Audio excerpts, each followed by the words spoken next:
Tekay! Welcome back to my YouTube channel! Yes, yo! Nagbabalik tayo for another video. And ang gagawin natin is actually, may agenda tayo today. So, first is maglinis ng bahay. Yes! Nagawa naman natin siya and it's currently 5:19 PM. Yes. Off natin today. At yun nga, nagawa natin yung first agenda natin, which is maglinis ng bahay. Yung second agenda natin is mag-edit ng video natin. Yes, tinapos ko yung pag-edit ng video today kasi medyo matagal na naiimbak-imbak na yung mga videos natin. So, kailangan na nating mag-edit. And yes guys, natapos natin siya bago ako maligo. So ayun, later tonight, possible ko siyang ma-upload and syempre pag pinanood nyo to, na-upload ko na yun. Okay, so panoorin nyo yung video na yan. And yung third agenda natin today is mag-grocery. Yes guys, mag-grocery tayo. But before anything else, ay nag-ayos na tayo. Naligo na ako kasi mukha na tayong tsaka na natin kanina. And then, ayan, basa-basa pa yung hair ko. I don't know if lalabas ako ng basa yung hair or magbo-blower ako. Kaso nga lang guys, sobrang init. Like, hindi ko feel mag-blower ngayon dahil mainit. Yun. So, maiinitan ako lalo. Ayos na ako. Ayan. And then, naglagay na rin tayo ng list natin na bibilhin. Wow! Sino ka dyan? Diba? Pero ayun, naglagay ako or naglist ako ng mga things, items na bibilhin natin. So, we're going to Watson's today. And we're going to the supermarket. Yes. Samahan niyo ako today kasi yun yung last agenda natin. And by the way guys, I'm not eating yet my lunch. So, sasabay na natin yung lunch and dinner natin for today.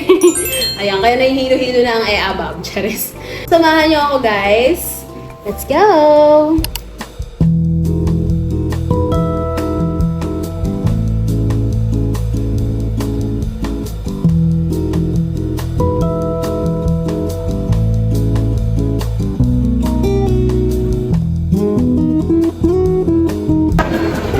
Pupunta na tayo guys ng Watson's.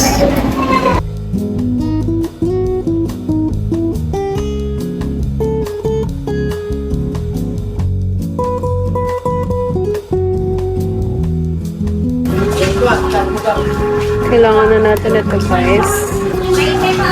Grabe na tipid ko dito guys. So guys, nasa list din natin to. Ito yung last time ko. Madali siyang masira guys. Like 1 week lang. Lagas-lagas na siya for me. Double-sided exfoliating meat. Parang maganda rin to. Parang masakit to this one. It's cute. Uy, it's cute. Trigger na lang kasi may lagayan pa tayo doon. Let's try this lavender. Ito yung nasa bahay. Honey milk. Honey milk kaya. Sustainable choices. Ito na lang. Try natin to. So, ito. Kasama din to sa list. This one.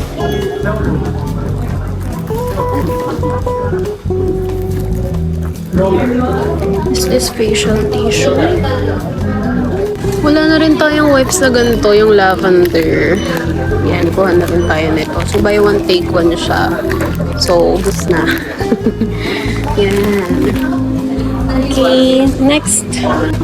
This one, guys. Refill natin na safeguard.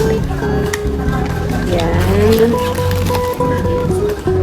Color pink. And then, yes, toothbrush. Let's go. Guys, I got this. Kasi gagamitin ko din. Kailangan ko din palitan yung nasa office. Though they have mga ganito. Kasi ganito yung last time ko. Pero wala silang ganun ngayon. So, okay na yan. Then, Listerine. This one, the Total Care. So guys, wala yung binibili natin yung maliliit. Pero I want to try this, yung big na. Kasi na-try naman na natin siya ng maliit. So why not malaki na? Okay, let's go. So ito guys, yung listahan natin. So I think ang wala na lang dito is yung vitamins natin. So bibili tayo sa counter. Then later on, ito yung sa market. Let's go. Check na yan. Guys, nakita ko to. Wala na nga pala ako ng sunscreen. So bibili natin to. This is what I'm using. Tinted sunscreen. Guys, may libre silang payong. Ang haba. Pero pupunta muna tayo ng mga inasal ngayon para kumain ng lunch and dinner. So, habang wala pa masyadong tao, let's go.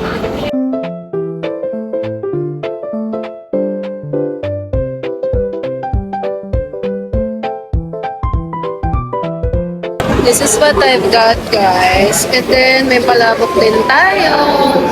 Later na daw yung palabok. Let's go!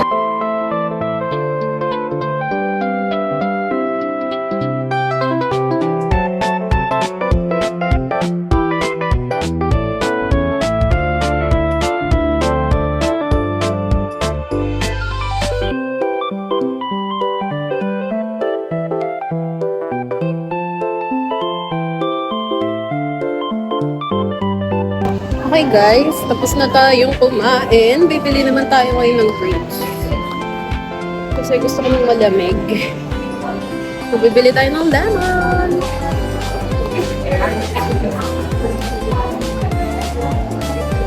Lemon po, yung lemon orange po. Yung smallest. So guys, nasa Pure Gold na tayo para mamili. Nalagay ko kayo dito, ha? Wait.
Okay, nakabalik na tayo sa bahay and nakapag-ayos na ako. So nakikita nyo naman na nag-ano-ano ako, nag-experiment ako sa buhok. Hindi ko alam kung anong magiging kalalabasan nito.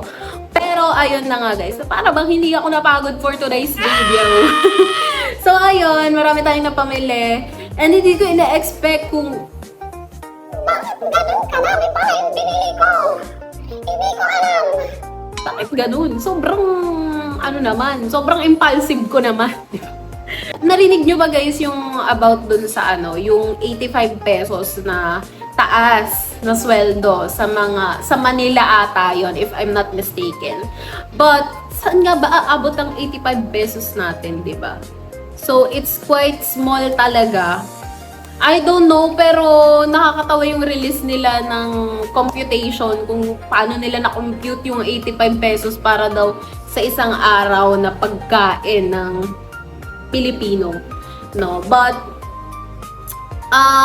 hopefully this economy, no, the Philippines, the Philippine economy, sana may magawa pa sila to make it higher, no? We're, of course, every one of us, we're aiming for more, no? sana lang talaga, maging justifiable naman yung kung ano man yung tinataas nila, no? Hindi naman pwede na lang sabihin natin lagi na at least may tinaas, at least. 'Di ba? Ibigay naman yung dapat sa Pilipino, 'di ba? Kasi nakakainis eh. I'm so sorry, no? But na-bring up ko lang yung kasi na-realize ko yung mga kailangan ko sa buhay, mga kailangan natin sa buhay, hindi talaga siya mura. Hindi talaga mapapamura ka talaga. Just very grateful to the Lord for today's video. Yes. That's all for today's video, guys. I hope you enjoyed watching this video, and please comment below if you have any, suggestion na gagawin pa natin. Yun! Thank you for watching this video!